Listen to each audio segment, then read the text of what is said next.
আমার ম্যানেজারও ছিল, ওনাকে নিয়ে কুর্মিটোলা হসপিটালে ভর্তি করানো হয়। তখন সেখানে তার চিকিৎসা চলতে থাকে। সন্ধ্যার পর মামলা করার জন্য গেলে আমরা জানতে পারি এই ভবনে এজিএম সাকিব আমাদের বিরুদ্ধে উল্টো মামলা করতে এজাহার দিয়েছে। মূলত তারা আমাদের রেস্টুরেন্ট দখল করে, আমাদের মালামাল লুট করে, আমাদের লোকজনকে মারধর করে। আমরা মামলা করবো জানতে পেরে তারা আগেই মামলার এজাহার জমা দেয়। সেখানে আমাকে আসামি করা হয়, whereas আমি পুলিশ কল দিয়ে পুলিশের সঙ্গে বিল্ডিং এ যাই। মামলার তদন্ত হচ্ছে, আশা করি তদন্তে সত্যতা উঠে আসবে।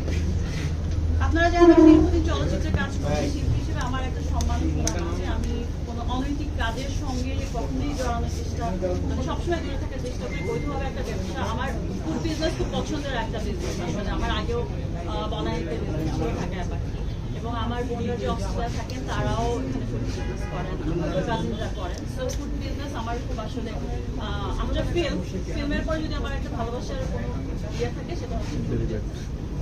তো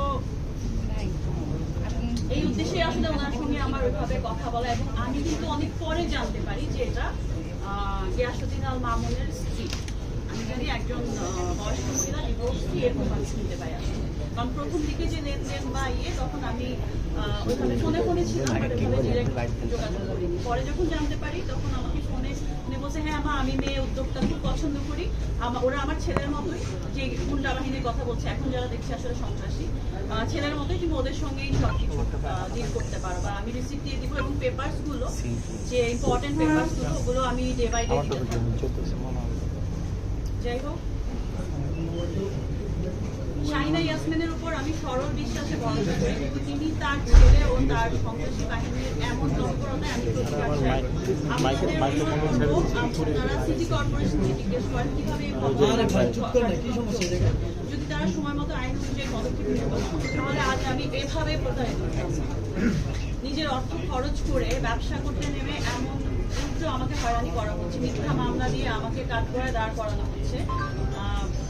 বাংলাদেশ আওয়ামী লীগ দীর্ঘ সময় ক্ষমতায় থাকার পরও এখনো গুলশানের মতো গুরুত্বপূর্ণ জায়গায় কিভাবে এমন সন্ত্রাসী কর্মকাণ্ড চলে তা আমার আমি আগে শুনতাম, এখন আসলে নিজে এক্সপিরিয়েন্স করছি বিষয়গুলো দিনে দুপুরে, এবং ফুটেজ আছে, ক্লিয়ার ফুটেজ আছে। তাদেরকে কারা সহায়তা করে তাও অনুসন্ধান করা দরকার। শাহিনা ইয়াসমিন এতটাই বেপরোয়া হয়ে গেছেন। আমরা যখন বৈধ কাগজপত্র চেয়েছি তখন তিনি বলেছেন, উনি বাজে মন্তব্য করেছেন, আমি হাসিনার সরকার মানি না, কাগজপত্র দরকার হয় না, এই সরকারের কাগজপত্র দরকার না, এইসব কথা বলেও আমাকে অনেকবার ছেড়ে করেছেন তাদের ছেলে ফেলে দিয়ে। এছাড়াও তিনি প্রধানমন্ত্রীকে উদ্দেশ্য করে অনেক অশ্লীল বাক্য উচ্চারণ করেন, আসলে